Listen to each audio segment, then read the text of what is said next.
स्वामी। सद्गुरु मेरे स्वामी,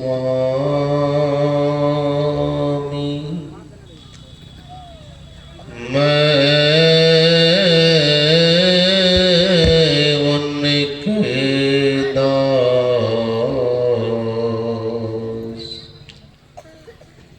जन्म जन्म मोहि दीजियो, निज चरणन में वास। करुणा के अवतार पतित पावन परमाराध्य सद्गुरु महाराज के चरणों में कोटि कोटि नमन। उपस्थित सत्संग प्रेमी माताओं एवं बहनों,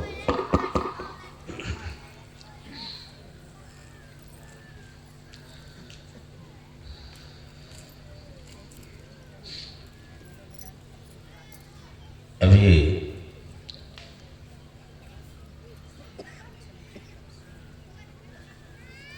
आयोजकों की ओर से हमारे आदरणीय विद्वान गणेश पासवान जी के द्वारा रचित स्वागत गान और अभिनंदन पत्र को आप लोगों ने सुना।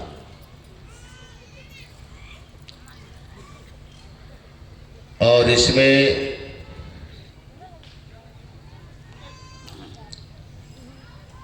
मेरी प्रशंसा की चर्चा थी।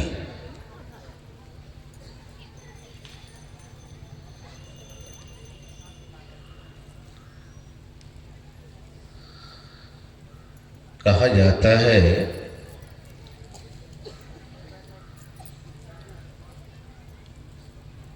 कि जो जैसे होते हैं वह उसी भाव से दूसरों को भी देखते हैं। एक राजा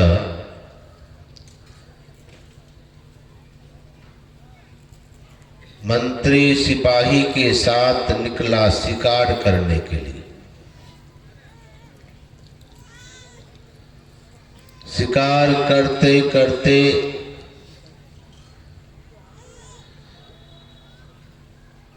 शिकार की खोज में बहुत दूर घनघोर जंगल में चला गया। दुर्भाग्य कहिए कि शिकार की खोज में राजा मंत्री सिपाही सब बिखर गए। राजा किसी और तरफ चला गया, मंत्री किधर कभी किसी और चला गया, सिपाही किधर चला गया। तीनों अलग अलग रास्ते की ओर निकल पड़े शिकार की खोज में।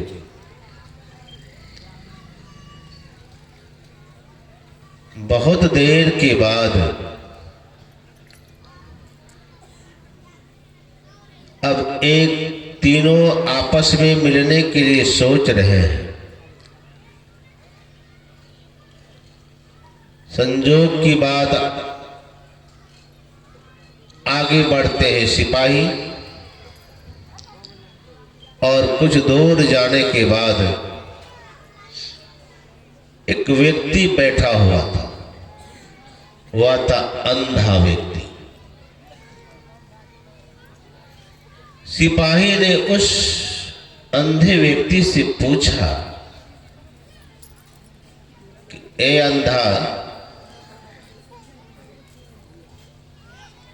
इधर शिकार गया है? वह अंधे व्यक्ति ने कहा, हाँ सिपाही जी, इधर शिकार गया है।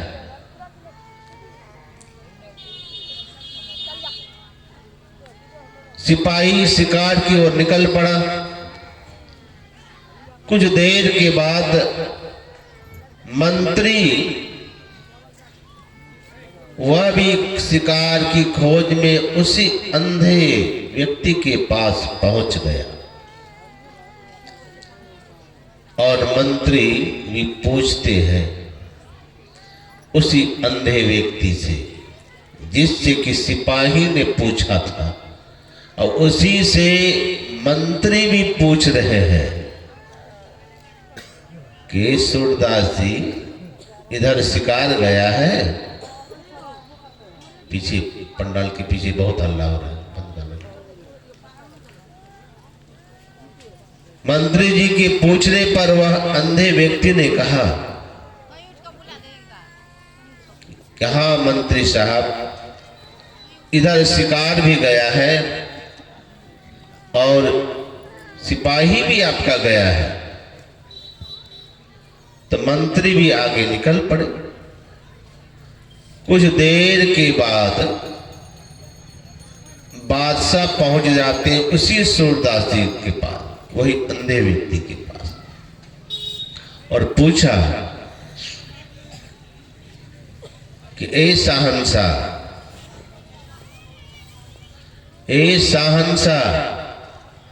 इधर शिकार को जाते देखा है? उस अंधे व्यक्ति ने क्या कहा, हाँ बादशाह सलामत, इधर शिकार भी गया है, आपका मंत्री भी गया है, सिपाही भी गया है, सब इधर ही गया है। तो बादशाह सलामत जब कुछ दूर गए तो तीनों आपस में एक जगह मिल गए। मंत्री, मैनेजर, मंत्री जी तो सिपाही और अपने तीनों एक जगह मिल गए। शिकार तो नहीं मिला, लेकिन तीनों के मन में एक प्रश्न जरूर मिल गया। तीनों को एक एक प्रश्न मिल गया। क्या प्रश्न मिला? तीनों आपस में बात करने लगे कि आखिर हम लोग तो बिखर गए थे, लेकिन फिर इकट्ठा कैसे हुए? वही अंधे व्यक्ति के कारण। सिपाही कहने लगे कि हमें यह रास्ता उसी अंधे व्यक्ति ने बताया। मंत्री ने भी कहा कि हमें वही अंधे व्यक्ति ने भी कहा कि शिकार भी गया है, आपका सिपाही भी गया है। बादशाह कहते हैं कि हमें भी वही अंधे व्यक्ति ने ही बताया, इधर शिकार गया है, सिपाही गया है, मंत्री गया है, सब गया। तीनों विचार करने लगा कि उसको तो आंख नहीं है, आंख नहीं है, फिर भी सिपाही को सिपाही, मंत्री को मंत्री, बादशाह को बादशाह कैसे कह दिया? देख तो सकता था नहीं। तीनों मिलकर के आए और आकर के पूछा कि आप हम तीनों को तो देखे नहीं, लेकिन फिर सिपाही को सिपाही, मंत्री को मंत्री, अब बादशाह को बादशाह कैसे कह दिया? तो वह अंधे व्यक्ति ने क्या कहा सुन लीजिए। कहा, बादशाह सलामत, केवल आप तीनों की आवाज सुन करके, आप तीनों की आवाज को सुन करके हम समझ गए ये सिपाही है, ये मंत्री है, ये बादशाह है। कहा कैसे? कहा जब शिकार की खोज में आपका सिपाही आया मेरे पास तो हमसे पूछा कि ए अंधा, इधर शिकार को जाते देखा है? तो मैंने सोच लिया कि लगता है कोई राजा शिकार करने आया है, उसका सिपाही है और बहुत छोटे तबके का लोग है। इसकी बोली से पता चल गया, क्योंकि एक अंधे को अंधा कोई महान व्यक्ति नहीं कह सकता है। छोटे वाले सोच व्यक्ति ही कह सकते हैं, छोटे तबके के लोग ही कह लगता है यार बादशाह का सिपाही है इसलिए हमको अंधा से था, तो मुझे अंधा कहा का बोली से पकड़ लिया। जब इन्होंने मुझे कहा ए अंधा, उसके बाद आपका मंत्री आया तो उन्होंने आदर सूचक शब्द का प्रयोग किया, ए सूरदास। इधर आपने शिकार को जाते हुए देखा है? तो मैंने समझ गया आदर सूचक शब्द का प्रयोग किए हैं, लगता है ये बादशाह के मंत्री है। समझ गया कि यह मंत्री है। मैंने कहा हाँ मंत्री जी, इधर शिकार भी गया है और सिपाही भी गया है। और जब आप आए तो आपने हमसे क्या पूछा? ए शहंशाह। मैं समझ गया ये शहंशाह बोलने वाले कोई बादशाह ही होंगे। मैं समझ गया कि ये बादशाह है, तब ये हमको शहंशाह कह रहे हैं। क्योंकि जो शहंशाह होते हैं, बादशाह होते हैं, वे सबको इसी तरह से देखते हैं। कहा मैं समझ गया ये बादशाह है। तब मैंने आपसे कहा हाँ बादशाह सलामत, इधर आपका सिपाही भी गया है, मंत्री भी गया है, शिकार भी गया है। तीनों की बोली को सुन करके जो जैसे रहते हैं वे दूसरों को वैसे ही देखते हैं। तो हमारे आदरणीय गणेश बाबू तो गुरु महाराज के अनन्य भक्त हैं, लेकिन मेरे प्रति भी उनको अटूट प्रेम है, स्नेह है। इसीलिए भाव में आकर के इतने लंबी चौड़ी बातें स्वागत गान अभिनंदन पत्र के माध्यम से रख देते हैं, लेकिन जैसा वे लिखे हैं वैसा मैं हूँ नहीं। अगर ऐसा कुछ आपको दिख रहा है वह ऐसा मैं हूँ नहीं, और मुझे लगता वैसा वे अपने हैं। जो अपने जैसे रहते हैं वो दुनिया को भी वैसे ही देखते हैं। जो महान होते हैं उसका हर चीज महान। बोलने की भी कला होती है, नहीं होती सो बात नहीं। तो अभी हम लोग सुन रहे थे संत और असंत के लक्षण के संबंध में। संत और असंत में अंतर क्या है, क्या लक्षण है, क्या अंतर है, यह प्रश्न किया है भगवान राम से। कौन? भरत भाई। देखिए रामचरितमानस का जो पाठ होता है ऐसे नहीं होता है। पाठ को अगर रामायण को ठीक ठीक अगर पढ़ेंगे तो हर एक चौपाई में ज्ञान भरा हुआ, लेकिन उसमें कुछ कुछ चौपाई ऐसी है। तुलसीदास जी महाराज ने जब रामचरितमानस की रचना की तो बहुत बृहद रूप दिए, लेकिन हमारे गुरु महाराज ने उसी रामचरितमानस से सार सार चौपाई को, दोहा को, छंद को लिया, जिसका नाम रखा है गुरुदेव ने कि रामचरितमानस सार सटीक। सार सार चीज को गुरुदेव लेने की कृपा किए हैं, और सार सार चीज को जो पढ़ेंगे तो उनको तो सार सार ज्ञान निश्चित होगा। बहुत लोग ऐसा भी कहते हैं कि रामायण को पढ़ने से क्या होगा। बहुत ऐसा कहने वाले हैं कि गीता को पढ़ने से क्या होगा, वेद पुराण को पढ़ने से क्या होगा। एक व्यक्ति स्टेशन पर बैठ करके इसी तरह रामायण को पढ़ रहे थे,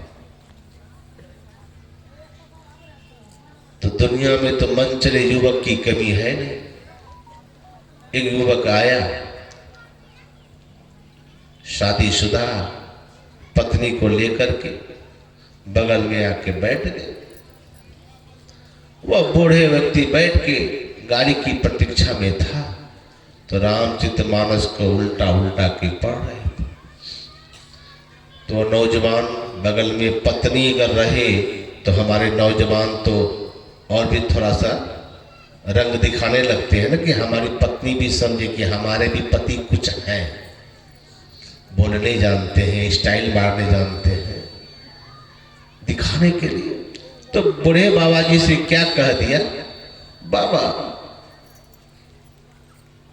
बूढ़े हो गए, अब भी रामायण पढ़ ही रहे, क्या है रामायण में बताइए। सब दिन देखो वही रामायण रामायण आप लोग पढ़ते रहते हैं, क्या मिलता है रामायण पढ़ने से। बूढ़ा व्यक्ति ने सोचा कि इनसे मुंह लगाना व्यर्थ है। कहा, ए बाबू, रामायण पढ़ने से क्या नहीं मिलता है। ऐसे तो मैं तुमसे मुंह लगाना नहीं चाहता हूं, लेकिन फिर भी सुन लो कि रामायण में क्या नहीं है। तो युवक कहता है, क्या है। राम का जन्म हुआ, बड़े हुए, चले गए विश्वामित्र मुनि के साथ, राक्षसों को मारा, चले गए अयोध्या, विवाह करके आए, फिर गए वनवास, रावण को संहार किया, और क्या, बस यही तो है। राम जन्म, राम का जन्म, राम का विवाह, सीता हरण, दशरथ मरण, लंका दहन, रावण का संहार, यही तो है। ये पढ़ने से क्या होगा। राम ने जन्म लिया, राम ने विवाह किया, अरे किसी के जन्म से, विवाह को, असंहार को जीवन में, ये पढ़ने से क्या मिलेगा। वो बुजुर्ग व्यक्ति ने कहा कि तुमने तो रामायण को ठीक से पढ़ा नहीं, इसलिए तुम इतना ही जानते हो, बस इतना ही समझ रखते हो कि बस इतना ही चीज है इसमें। तब तक इतनी बातें हो रही थी कि रेलगाड़ी आ गई, और रेलगाड़ी आ गई तो बूढ़े व्यक्ति दौड़ के जाके बैठ गए। असंजोग की बात, बहुत थोड़ी देर के लिए स्टॉपेज था, रेलगाड़ी का ठहराव था, रुकी और खुली सुपर फास्ट ट्रेन। बस ये जाके बैठ गए, और इनकी नई दुल्हन वो तो थोड़ा अपने चाल में चल रही थी, वो तो धीरे धीरे। नौजवान बूढ़े को जो चढ़ते देखा, बुजुर्ग को, तो उसी डब्बे में नौजवान भी चढ़ गए। अब पत्नी आएगी तब तक, तो ये भी जाके सोचा मैं सीट में जाके बैठ जाता हूँ। तो जब तक सीट में बैठे, पत्नी आई नहीं, ट्रेन खुल गया, ट्रेन निकल पड़ा स्टेशन से। अब ट्रेन जब खुल गया, तब बुजुर्ग भी बैठे हैं, अब बगल में वह नौजुवक भी बैठा है, सिर में कपार में हाथ दे के सोच रहे हैं। तो बुजुर्ग ने कहा कि अरे क्या हुआ, इतना चिंता में क्यों डूबे हो, चिंता में क्यों डूबे हो। कुछ नहीं बोला। फिर वह बुजुर्ग व्यक्ति रामायण निकाल के पढ़ने लगा, डब्बा में बैठ करके। फिर वह नौजवान कुछ नहीं, कपार में हाथ दे के बैठा हुआ। कहा, अरे कुछ बोलते क्यों नहीं हो, क्या हुआ तुमको। अभी तो बहुत लंबी चौड़ी बातें कर रहे थे स्टेशन में, और डब्बा में बैठते ही तुम्हारी बोलती बंद है, कुछ बोल क्यों नहीं रहे। कहा, क्या कहे बाबा, हमारे साथ मेरी पत्नी भी आई थी, लेकिन इतनी जल्दीबाजी में परिणाम क्या हुआ, मैं तो ट्रेन में बैठ गया, मेरी पत्नी स्टेशन में ही छूट गई और गाड़ी खुल गई। तो बुजुर्ग व्यक्ति ने कहा, काश अगर तुम रामायण पढ़ लिए होते तो तुम्हारी पत्नी स्टेशन में नहीं छूटती। काश अगर तुम रामायण पढ़ लिए होते तो तुम्हारी पत्नी स्टेशन में नहीं छूटती। तो बुजुर्ग की बातों को सुन के वह नौजुवक कहता है, आप भी गजब की बात करते, रामायण से पत्नी को क्या संबंध है। हम रामायण पढ़ते तो हमारी पत्नी स्टेशन में नहीं छोड़ती। कहा, बिल्कुल नहीं। कहा, क्यों। कहा कि अगर तुम रामायण पढ़े होते तो तुमको कुछ ज्ञान होता। देखो रामायण में लिखा हुआ है, जब भगवान राम लक्ष्मण और सीता सहित गए हैं गंगा पार होने के लिए केवट के पास। और जब वहां केवट ने नाव लेकर के आया है, नाव को लगाया है, तो तुम रामचरितमानस को पढ़े होते तो तुमको यह ज्ञान होता कि भगवान राम ने नाव पर पहले अपने नहीं, पहले पत्नी सीता को बिठाए हैं, तब अपने ही चढ़े हैं। अगर तुम रामायण पढ़े होते तो तुमको यह ज्ञान होता, क्योंकि रामायण में लिखा है जब प्रभु नाव पर बैठने गए तो पहले जानकी जी को नाव पर चढ़ाए हैं, तब अपने चढ़े हैं। तुम भी अगर रामायण पढ़े होते तो तुमको यह ज्ञान होता। ट्रेन में पल तुम पत्नी को चढ़ाते तब अपने चढ़ते, तो तुम्हारी पत्नी स्टेशन में छोड़ती ही नहीं। इसलिए मैंने कहा कि रामायण को पढ़ना बहुत जरूरी है। बहुत लोग कहते हैं कहानी किस्सा भरा हुआ, क्या होगा सुनने से? अरे कथा सुनने से क्या नहीं होगा, ध्यान रखिएगा। अगर हम आप व्यथा को दूर करना चाहते हैं तो हम आपको भगवान की कथा सुनना ही पड़ेगा। एक कथा व्यथा को दूर करते हैं। आप सुने होंगे, पढ़े होंगे रामचरितमानस में, आगे आगे विश्वामित्र मुनि जा रहे हैं और पीछे पीछे राम और पीछे पीछे लक्ष्मण अयोध्या से लेके चले। अयोध्या से विश्वामित्र मुनि भगवान राम लक्ष्मण को लेके जा रहे हैं और चलते चलते चलते विश्वामित्र मुनि आगे बढ़ गए, लेकिन एक ऐसा वीरान जगह आया जहां एक भी पशु पक्षी कुछ भी नहीं, लेकिन वो सुंदर आश्रम, शांत आश्रम, कोई नहीं उस आश्रम में निवास कर रहा था, पक्षी पशु तक नहीं। और इस दृश्य को देख करके भगवान राम ने पूछा, गुरुदेव गुरुदेव आप आगे बढ़ गए, आप आगे बढ़ गए, ये वीरान आश्रम, इतना सुंदर वातावरण है, लेकिन यहां तो ना कोई व्यक्ति मनुष्य को देखता हूं। अरे मनुष्य की बात तो छोड़ दीजिए गुरुदेव, यहां तो इस पेड़ में एक पक्षी भी नहीं, ऐसा वीरान आश्रम। विश्वामित्र मुनि ने कहा, राम इस आश्रम की ओर तो किसी का ध्यान आज तक नहीं जाता है, और तुम्हारा ध्यान कैसे चला गया? विश्वामित्र मुनि पूछते हैं, राम इस आश्रम की ओर तो किसी का ध्यान नहीं जाता है, तुम्हारा ध्यान कैसे चला गया? भगवान राम कहते हैं, गुरुदेव यही तो मेरा स्वभाव है। भगवान राम क्या कहते हैं? यही तो मेरा स्वभाव है। क्या? कि जिधर किसी का ध्यान नहीं जाता है उधर मेरा ध्यान जाता है, यही मेरा स्वभाव है। गुरुदेव मैं इस आश्रम के बारे में जानना चाहता हूं, आखिर कारण क्या है कि यहाँ एक पक्षी भी निवास नहीं करते हैं? इतना सुंदर आश्रम, मनुष्य की बात तो कौन कहे, पक्षी तक भी आश्रम छोड़ के चला गया। विश्वामित्र कहते हैं कि राम इस आश्रम की एक विचित्र घटना है। क्या घटना है? कहा, ये जो पत्थर की शिला देख रहे हो, ये गौतम ऋषि का आश्रम है, और ये पत्थर की शिला जो देख रहे हो, ये गौतम ऋषि उनकी पत्नी अहल्या की आत्मा निवास करती है। और राम नारी की थोड़ी सी भूल के कारण उनके पति गौतम ऋषि ने श्राप दिया है, और ये नारी पत्थर की शिला बनकर के आश्रम में पड़ी हुई है।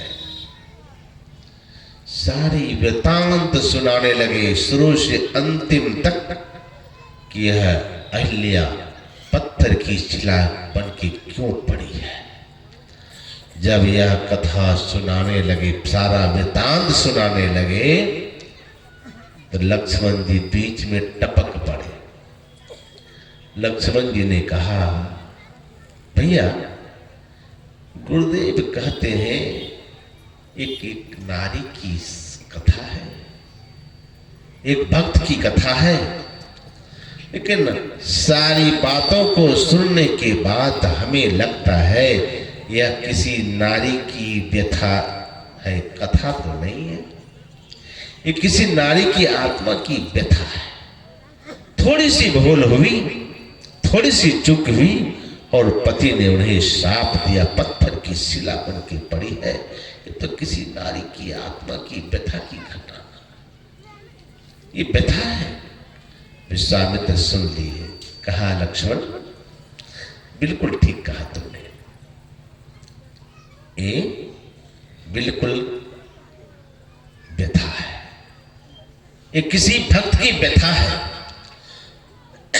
लेकिन याद रखो, सुन कौन रहा है, इस व्यथा को सुनने वाला कौन है लक्ष्मण? कहा राम। कहा जिस व्यथा को राम अपने कर्ण से सुने,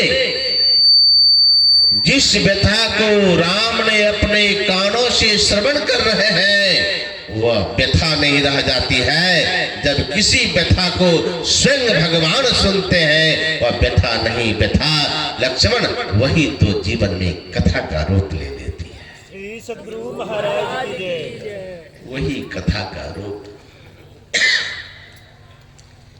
कहा लक्ष्मण है तो नारी की आत्मा की व्यथा, लेकिन प्रभु सुन रहे। देखिए भगवान राम अवतार धारण किए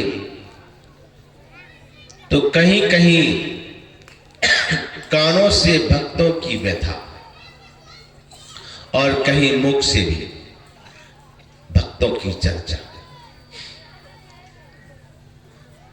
कभी चरण की कृपा, कभी कानों की कृपा, कहीं वाणी की कृपा। जहां उपदेश किए हैं ये प्रभु की वाणी की कृपा है, जो उनके उपदेशों को प्रजाओं ने सुना। जहां भक्त की व्यथा को सुन रहे, ये कहिए प्रभु की कान की कृपा है, जो भक्तों के भी व्यथा सुनने की क्षमता रखते। तो आज किनका दुख कोई सुनता है? धरती पर ऐसा बिरले होगा तो किसी की व्यथा को कोई सुने। भगवान ही एक ऐसे हैं जो भक्तों की व्यथा को सुन सकते हैं। आज विश्वामित्र ने कहा राम तुम तो कृपा निधान हो, तुम्हारे कानों से भी कृपा, वाणी से भी कृपा, और मैं चाहता हूं कि अब तुम्हारे चरणों से भी कृपा होनी चाहिए। क्या कृपा गुरुदेव? मैं यही चाहता हूं हे राम, मैं चाहता हूं कि शापवश जो नारी अहिल्या पत्थर की शिला बनकर के पड़ी है, उसका उद्धार करोगे? उसका तुम उद्धार कर सकते हो? तो भगवान ने कहा प्रभु गुरुदेव आप उद्धार की बात करते हैं, हमें तो लगता है कि बड़ा सुंदर मौका मुझे हाथ लग गया। क्या सुंदर मौका हाथ लग गया? कहा गुरुदेव मुझे तो लगता है कि आज भक्तों के उद्धार नहीं, भक्तों का ऋण को मैं आज चुका देता हूं। भगवान ने कहा मेरा दिल कहता है कि आज हम भक्तों के ऋण को चुका दो। तो गुरु विश्वामित्र मुनि ने पूछा क्या राम भक्तों का ऋण तुम्हारे ऊपर? कहा गुरुदेव निश्चित हमारे ऊपर भी भक्तों का ऋण हो जाता है, भक्तों का ऋण मेरे ऊपर भी हो जाता है। कहा किसका ऋण है तुम्हारे ऊपर? कहा गुरुदेव मेरे ऊपर एक भक्त हुए इस धरती पर जिसका नाम था भक्त प्रहलाद। जहाँ की हम लोगों ने 2 और 3 फरवरी को सत्संग का आयोजन किए। सत्संग का कार्यक्रम हुआ था भक्त प्रहलाद खंभ में, उसी के प्रांगण में। उसी भक्त की चर्चा करते हैं भगवान राम। भगवान ने कहा कि गुरुदेव, एक भक्त हुआ प्रहलाद जिन्होंने खंबे से हमें प्रकट किया, खंबे से प्रकट किया। पूछा था हिरण्यकश्यपु ने, करे दुष्ट,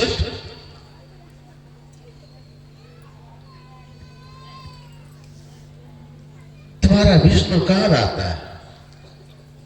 कहा पिताजी कि तलवार लेकर के हमें आप मारने चले हैं। तो सुन लीजिए, जिस खड़ग को लेकर के आप हमें मारने चले हैं, तो सुन लीजिए वह हमारे प्रभु हम में, तुम में, खड़ग में और जिस खंबे में आपने मुझे बांध दिया है उस खंबे में भी है। हम में, तुम में, खड़ग खंभ में का सब जगह है हमारे प्रभु, सब जगह है। कहा सब जगह है? कहा बिल्कुल। कहा तब भक्त प्रहलाद ने हाथ जोड़ लिया और कहा प्रभु, आज आपको यह दिखा देना है कि सचमुच हमारे प्रभु सब जगह विराजमान रहते हैं। और एक भक्त हुआ प्रहलाद जिन्होंने मुझे खंभे से प्रकट किया था। मानो आज यह अहिल्या की आत्मा मुझे यह चुनौती दे रही है, हे प्रभु, हम भक्तों के अंदर में तो सामर्थ्य है कि तुम्हें पत्थर के खंभे से भी प्रकट करा सकता हूं, लेकिन क्या तुम्हारे अंदर सामर्थ्य है कि तुम एक पत्थर की शिला से किसी एक भक्त को भी पैदा करके दिखा दो? भगवान राम कहते हैं गुरुदेव, यही भक्तों का कर्ज है हमारे ऊपर में। हमको लगता है कि इतना सुंदर मौका आज मुझे मिला है कि मैं भक्तों का कर्ज को चुका दूं, इसलिए हे गुरुदेव, आज मैं उद्धार नहीं भक्तों का ऋण चुकाना चाहता हूं। और तब भगवान ने चरण नहीं, चरण रज को थोड़ा सा पत्थर की शिला की ओर हवा की बेग में उड़ाया और जैसे ही प्रभु के चरणों का रज उस पत्थर की शिला पर पड़ा और उससे गौतम नारी अहिल्या प्रकट हो गए और सीधे पति लोक को चली गई, सीधे पति लोक को चली गई। तो मेरी कहने का मतलब, भगवान राम से भरत भाई का संबंध बड़ा मधुर है, इन भाईचारा बड़ा मधुर है। आज भगवान राम से भरत भाई ने पूछा है कि हे भाई, मैं जानना चाहता हूं कि संतों के क्या लक्षण है, असंतों के क्या लक्षण है।